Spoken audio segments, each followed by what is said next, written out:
तो ये इष्टवियोग अनुसयोग वेदाजन ये कहाँ से कौन से गुणस्थान तक चलते हैं? 1 से 6 तक, और निदान बंद 5 तक। अब आ रहा है रौद्र ध्यान। रौद्र ध्यान का मतलब होता है, एक बार ध्यान रखना, इसके बाद मैं गुणस्थान के लिए फिर पूछूंगा, अभी नहीं पूछ रहा हूँ।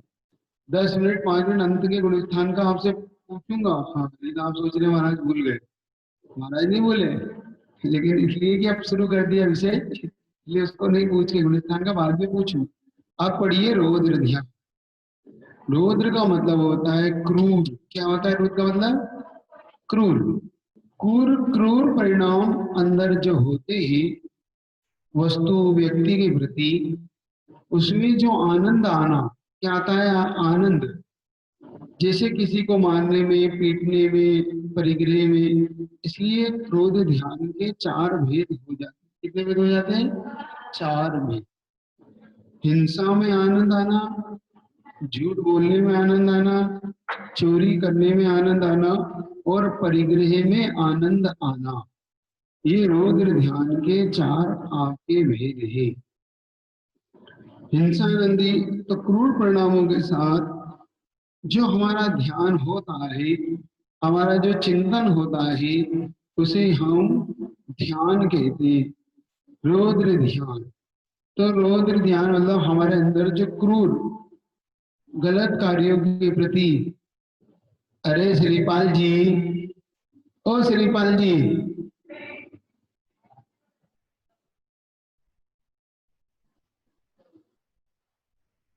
ये कह रहे हैं ये जिनवाणी भवन है। ये मुनि महाराज बैठ जाते हैं, वो अपने आप में जिनवाणी भवन हो जाते हैं, वहां चप्पल जूते नहीं लाते। हाँ, ध्यान रखना, ऐसा नहीं करो। समझदार हो आप तो, ठीक है ना?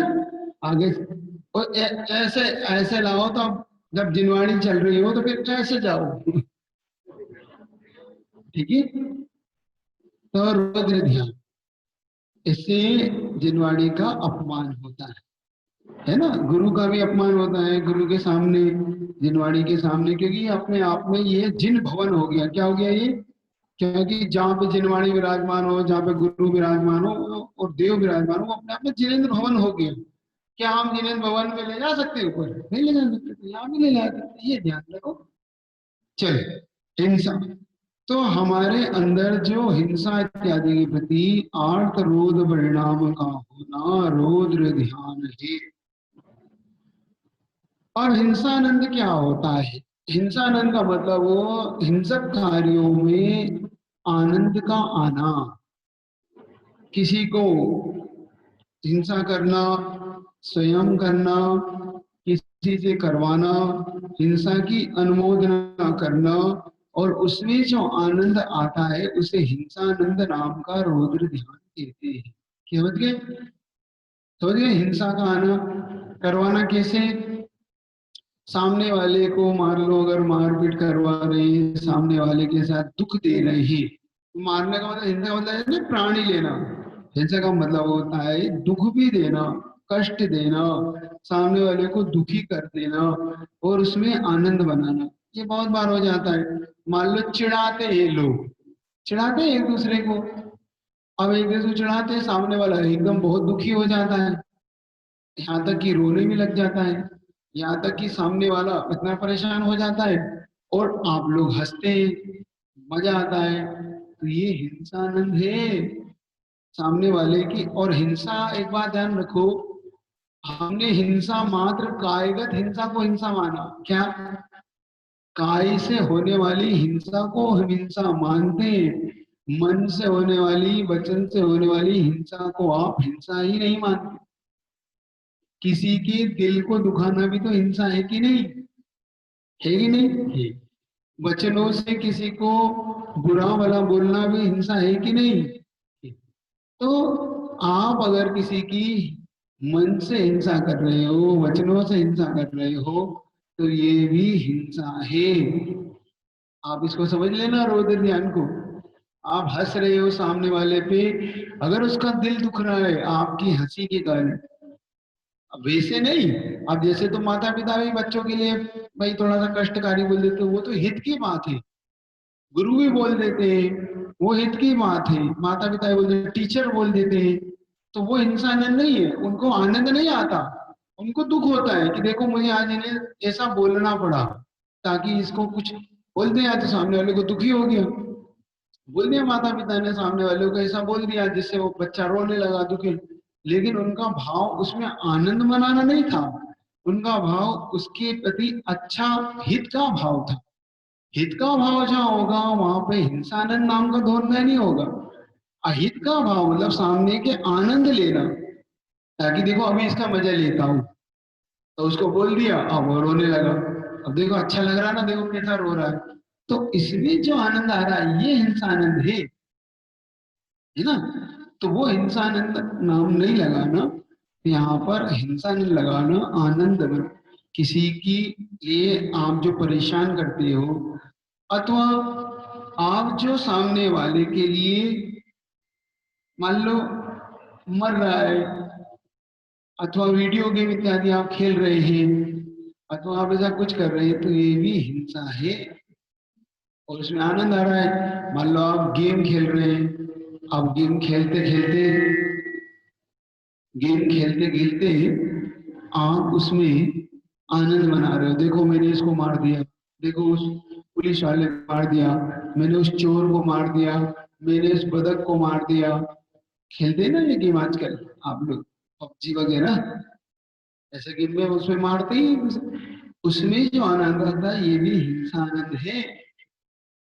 फिर क्या करें, ऐसे गेम क्यों खेलना जिसमें हिंसा हो? और ऐसे ही दूसरे को परेशान इत्यादि करने में आनंद बनाना, जाओ तुम इसे परेशान करो, तो स्वयं करना, दूसरे से करवाना। मान लो कोई परेशान कर रहा है, उसमें आनंद मनाना। आप देखो, आप मान लो ये आते हैं आपका दशहरा, अब दशहरा में रावण जलता है, सारी दुनिया आनंद मनाती है, लेकिन ये हिंसानंद नाम का रौद्र ध्यान है, क्योंकि वो रावण तो कब का मर चुका, और लेकिन आप आज भी उसका पुतला बनाकर पंचेंद्री संगी पंचेंद्री के हिंसा का तो पाप कमा रहे हैं, और साथ साथ हिंसानंद नाम का रौद्र ध्यान भी कर रहे हैं। समझ रहे कि नहीं इसके साथ? तो हिंसा नहीं बनाओ।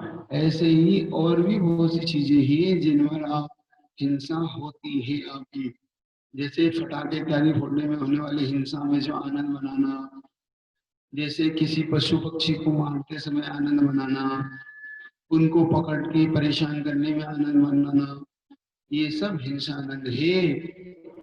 आर्त ध्यान भी है, रौद्र ध्यान भी है, और हिंसा नाम का 5 पापों में से एक पाप भी है। देखो, रौद्र ध्यान भी है, पाप भी है, और महान पाप कर्मों का वध इससे है। ठीक। नशा, नशा का मतलब होता है झूठ, झूठ बोलना, बुलवाना, बोलने वाले की अनुमति देना, चुगली इत्यादि करना, इसमें जो आनंद आता है, क्योंकि जहां भी आप किसी की चुगली करोगे तो उसमें मिर्च मसाला तो आप जरूर लगाओगे, मिर्च मसाला समझ गए, अब मिर्च मसाला लगाओगे तो नियम से झूठ बोलोगे, क्योंकि वो वैसी बात थी नहीं जैसी बात आपने बताई है। तो जो बात आपने बताई है वो वैसी नहीं होने के कारण, और जिसमें आनंद आपको आ रहा है, ये मृषा आनंद नाम का रौद्र ध्यान है। तो झूठ बोलने में भी लोगों को अच्छा, ये झूठ बोलना भी उनके लिए आदत हो जाती है। क्या हो जाती है?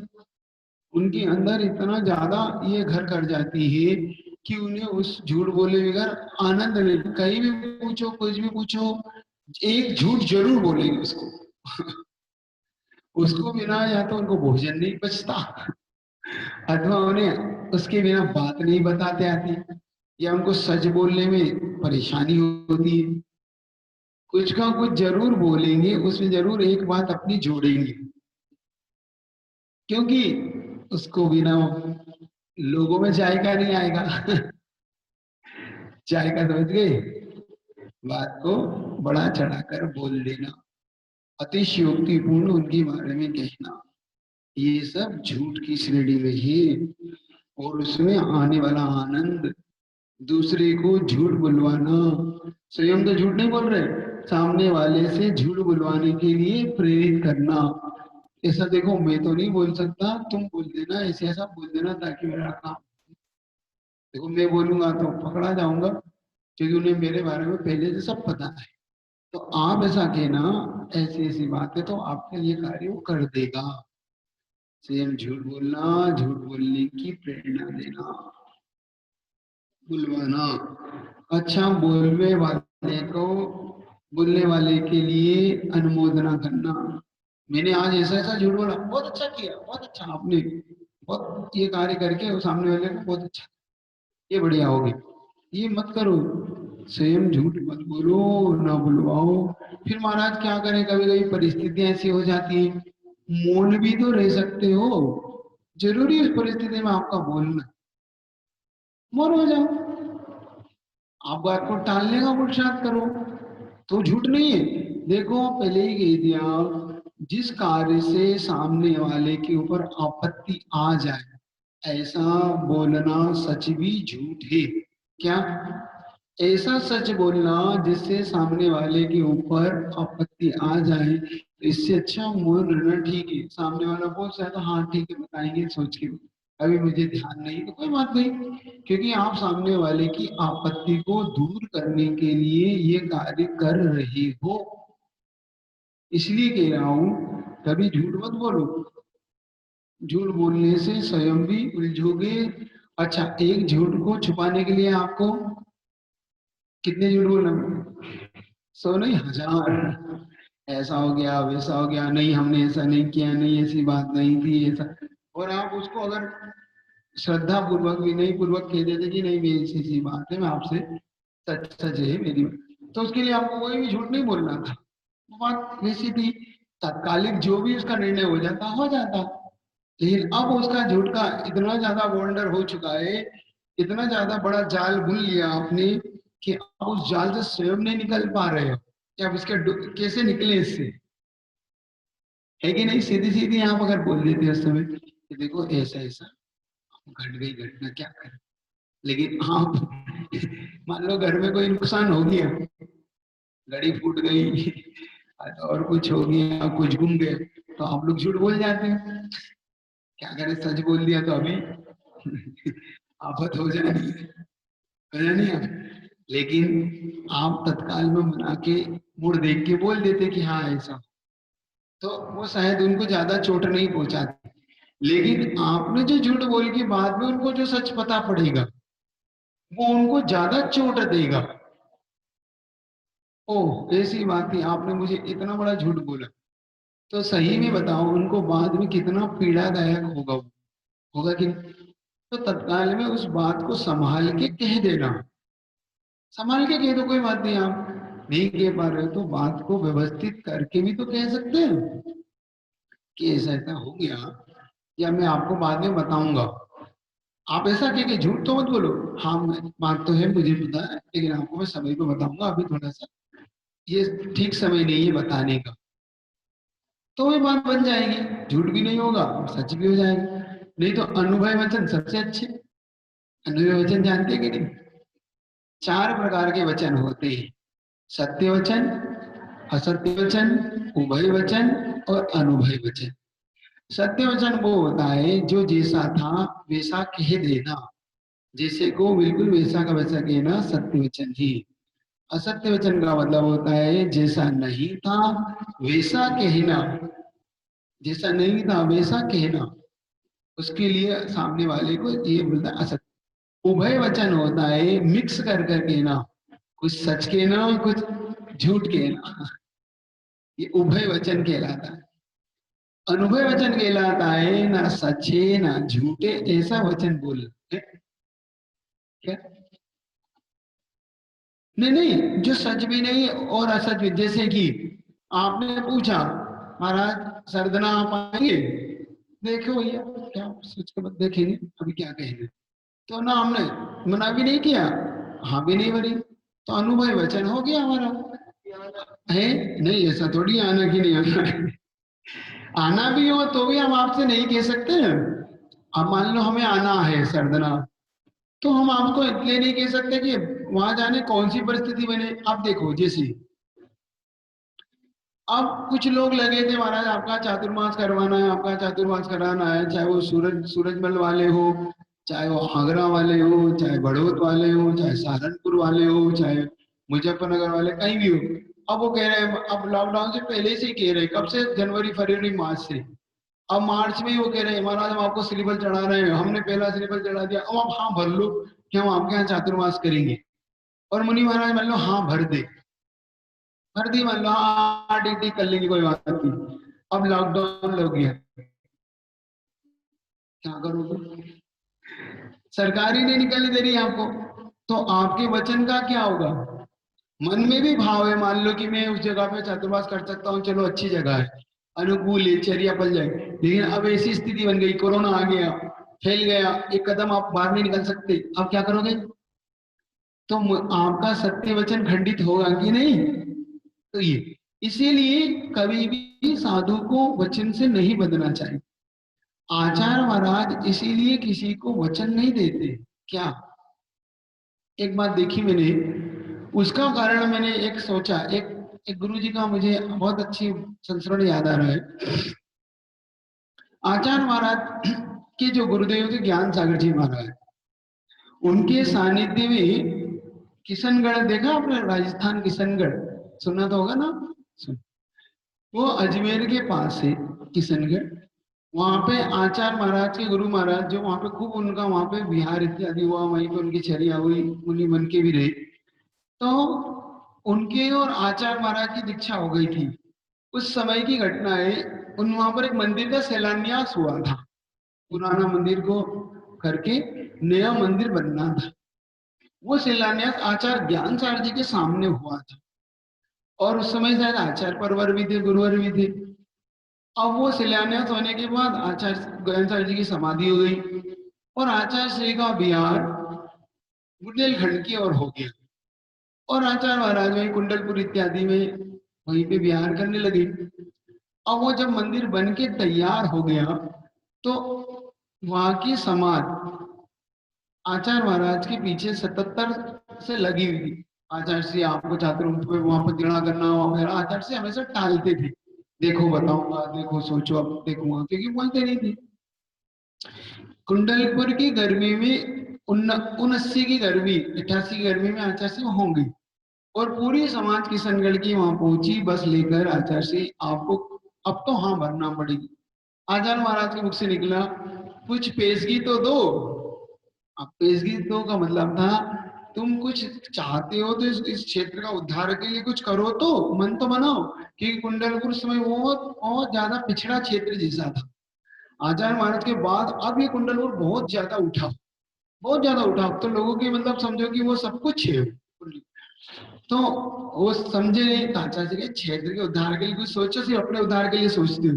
क्योंकि आचार्य महाराज का कभी भी एक ही भाव रहा कि हर क्षेत्र का उद्धार हो, हर क्षेत्र बढ़े। तो उन्होंने कहा ठीक है महाराज, आप कहते हो तो ठीक। तो वहां पे उन्होंने उस समय लाखों रुपया दान दिया उस क्षेत्र को वृद्धिगत बनाने। तो आचार्य महाराज ने हाँ ठीक है आशीर्वाद। तो आचार्य महाराज ने एक सांकेतिक भाषा में कह दिया कि हाँ ठीक है, मैं अब के लिए मन बना कर लो तिथि की। तो उन्होंने उस प्यार यार को देखते हुए 1-2 महीने बाद की तिथि रख ली। आचार्य महाराज ने संकेत में आशीर्वाद संकेत में दिया, अभी भी हाँ नहीं भरी। फिर भी आचार्य महाराज के मन में था कि कम से कम मैंने तो संकेत। अब आचार्य श्री वहां से बिहार करते हुए जयपुर पहुंच गए। जयपुर से किशनगढ़ 150 किलोमीटर है, ज्यादा नहीं है, सिर्फ 150 किलोमीटर। वहां पर जाकर आचार्य महाराज को 106-107 डिग्री बुखार आने लगा। पहुंच गए, सुन रहे? 106-107 डिग्री बुखार आने लगा, और इतना बुखार, और इधर पंचड़ा के सामने तिथि आ रही है। अब आचार्य महाराज को लग रहा है कि मैंने वचन दिया है, मेरे वचन का क्या होगा। और उधर बुखार उतर नहीं रहा, और बुखार कम से कम 15 दिन रहा। बिल्कुल आचार्य महाराज कमजोर हो गए, यहाँ तक कि वहां के जो सुशील जी वेद है, वो आचार्य महाराज की समय रोग का निदान कर रहे थे। तो उन्होंने कह दिया, आचार्य श्री आप एक कदम भी यहाँ से मत निकालना, आपने कदम निकाला तो रास्ते में आप कुछ भी हो सकता है कि आपकी समाधि भी हो सकती है। इतना ज्यादा आपको कमजोरी शरीर में आ चुकी है इन 15 दिन के बुखार के अंदर, क्योंकि वो बुखार 103, 5, 7, 5, 7, 5, 7 उतरता ही नहीं था। मतलब लेट के सामायिक की स्थिति बनने लग गई थी, बैठ के नहीं, लेट के। आचार्य महाराज कभी लेट के नहीं, लेकिन स्थिति ऐसी हो गई, उतर नहीं रहा, काढ़ा दे रहे लोग, लेकिन कोई असर नहीं कर। एक दिन थोड़ा सा कम हुआ, 101 डिग्री आया बुखार। अब देखो आचार्य महाराज को अपने बच्चों का कितना प्रभाव। और आचार्य श्री ने वहां पार्श्वनाथ जिनालय है, उस जिनालय की उस मंदिर की परिक्रमा थी वेदी की।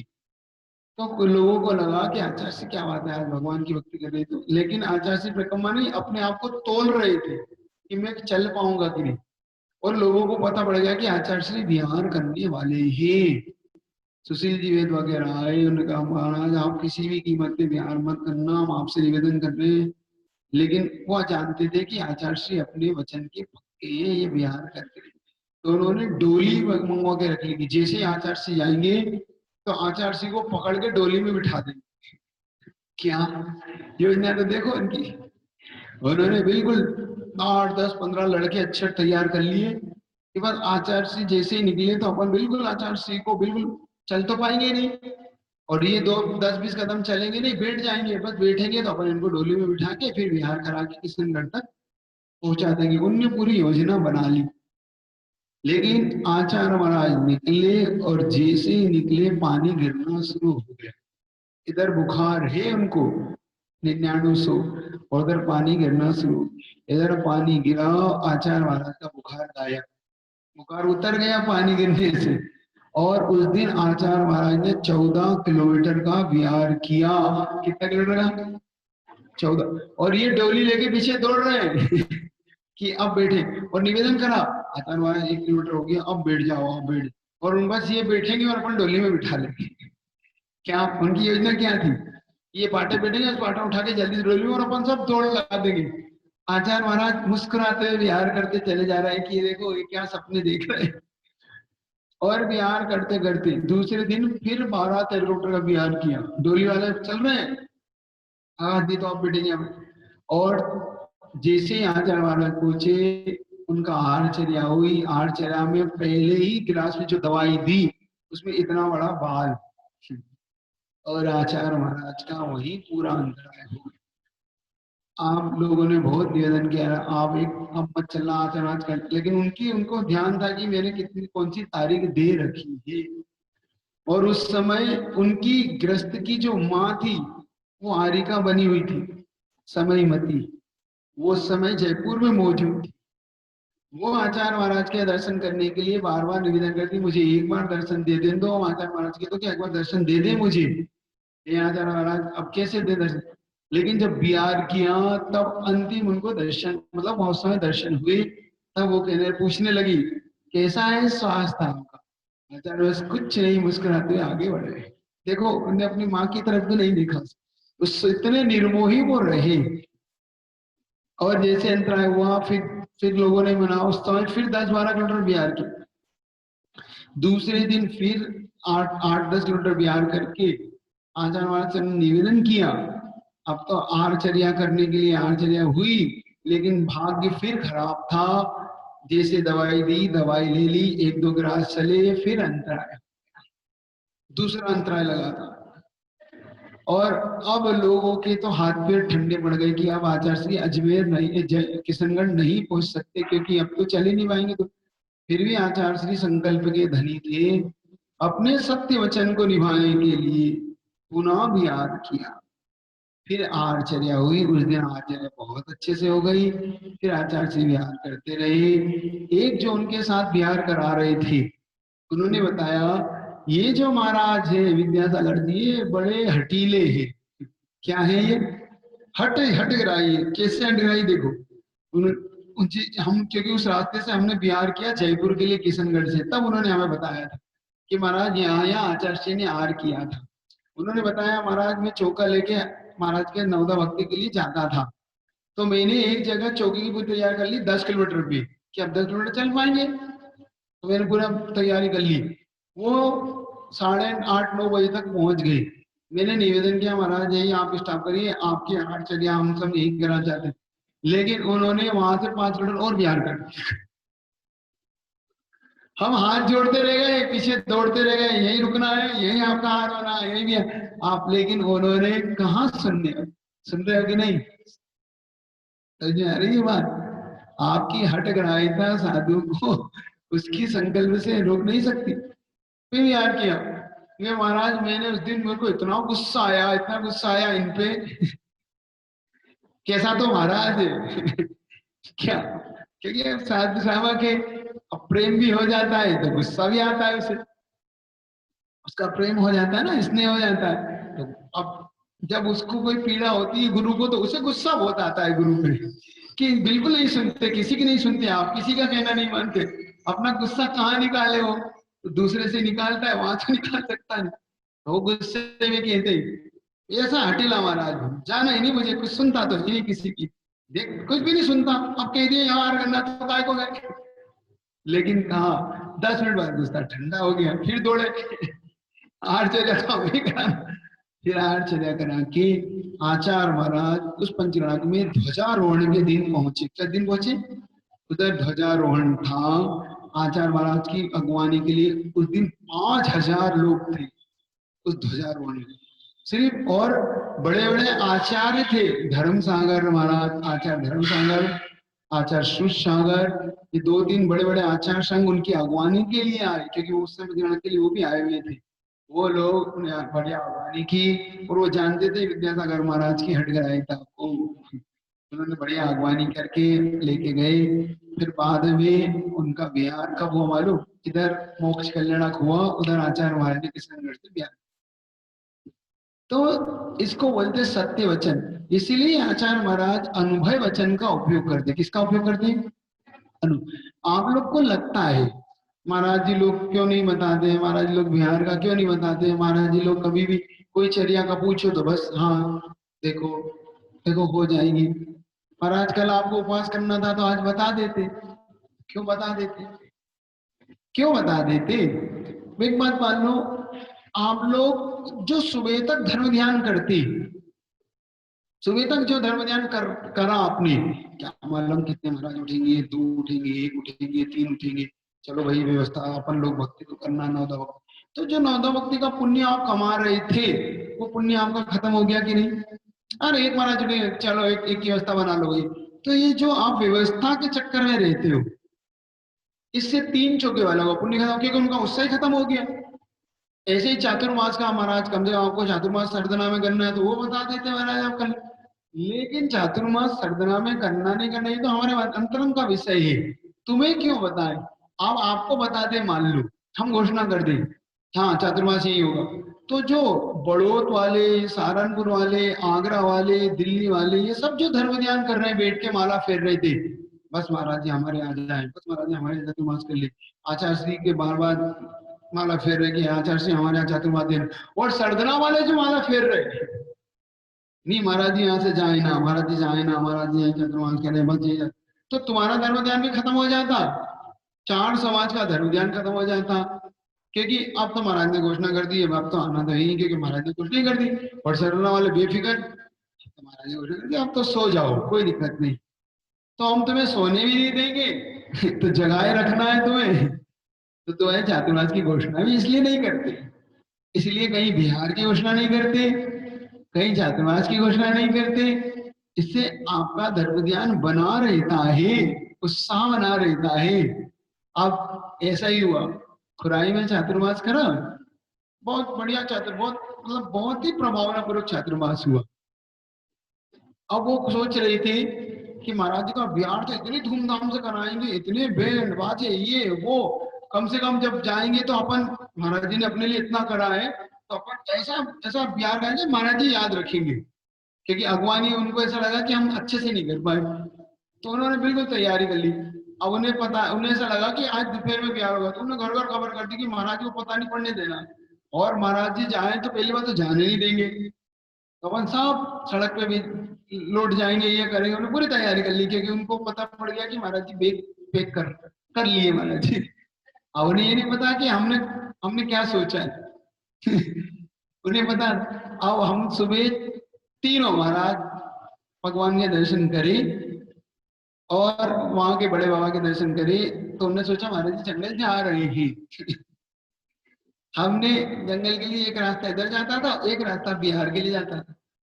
उठे, अब दो चार लोग, कोई पेंट शर्ट में, कोई हाफ चड्डे में, 4 से 8 लड़के हो गए जो चरिया जंगल के लिए जाते थे। वो कह रहे महाराज जी आज इधर चलना है। मैंने आज इधर नहीं चलना, आज इधर चलना है। अरे यहाँ कौन सा रास्ता है? हाँ चले आओ चले आओ। उन्होंने क्या महाराज जी चलो, कोई नया, महाराज जी ने कोई नया देखा होगा, चलो चलो। आधा किलोमीटर हो गया, 1 हो गया, 1.5 हो गया। महाराज जी और कितना चल रहे? हमने धीरे से कहा बिहार हो गया। हाँ जी बिहार हो गया। हाँ बता रहे आप महाराज जी, बिहार हो गया? कैसे कैसे बिहार हो गया? और कुछ नहीं, चुपचाप चलो बिहार हो गया। कहाँ जा रहे हो? मैंने यहाँ से 10 किलोमीटर जो गाँव है। आपको कैसे पता? मैं क्या, तुम हमसे मत पूछो कैसे कुंडली लेके निकल रहे हैं, तुम हमसे पूछो। और वो फिर तो समाज में दौड़ भाग शुरू हो गई। हम दौड़ते दौड़ते हो पहुंचे, ऐसे नाराज ऐसे नाराज, गलत बात है, हम लोग को कोई मौका नहीं देते, आपने कोई मौका नहीं दिया, हमने इतने सपने सजोए थे। और फिर उसके बाद 8-6 साल हो गए, उधर जाना भी नहीं हुआ क्योंकि इस तरफ भेज दिया। तो ये मत समझना कि तुम्हें बता के कोई जाएगा, बता के आया भी नहीं है तो बता के जाएगा भी नहीं। साधु साधु अपने वचनों की इसलिए रक्षा करता है ताकि बता दूं वो कल नहीं हुआ बिहार तो मान लो बुखार आ गया, अंतरा आ गया, उपवास हो गया, कुछ हो गया, तो इसलिए अनुभव वचन सबसे अच्छा, ना सच ना झूठ। देखो महाराज सोचेंगे बताएं, अब तुम हमसे बोलने लग जाओ। हाँ देखो सोच के बताएंगे महाराज। श्रावक भी इतना होशियार है महाराज जी। हाँ देखो सच। तो मृषानंदी नाम का ज्ञान था, कुछ पूछना तो नहीं। तो मृषानंदी आपको समझ में आया? झूठ बोलना नहीं, बुलवाना नहीं, झूठ की अनुमोदना करना नहीं। तो या तो सच बोलो या अनुभव वचन। चुप मौन अच्छा, क्या मौन अच्छा, सबसे अच्छा मौन। मौन हो जाओ। अब आप महाराज आप पूछो तो महाराज को तो जवाब दो भैया। ये मौन उनके लिए तो ठीक है, जिनसे भाई ठीक है दिक्कत है, हमसे क्या दिक्कत है? हमें तो बोलो, हमें तो बताओ। मौन हो जाओ। करने लगे। मुंह क्यों? महाराज थे थोड़ी, जहाँ बोलना वहां तो बोल लो, वहां तो बताओ यहाँ ये बात है क्यों। चलिए इस प्रकार से ये हिंसानंदी मृषानंदी नाम का रौद्र ध्यान।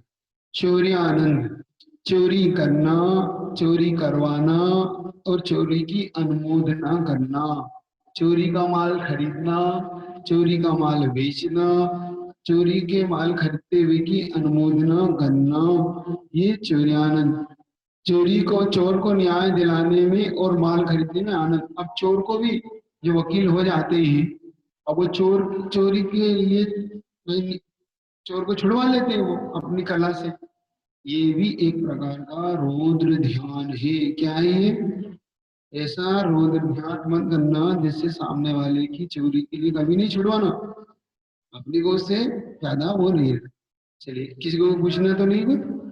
इस प्रकार से आज 3 ध्यान, कल परिग्रह नंद और चौर्यानंद के बारे में कल विषय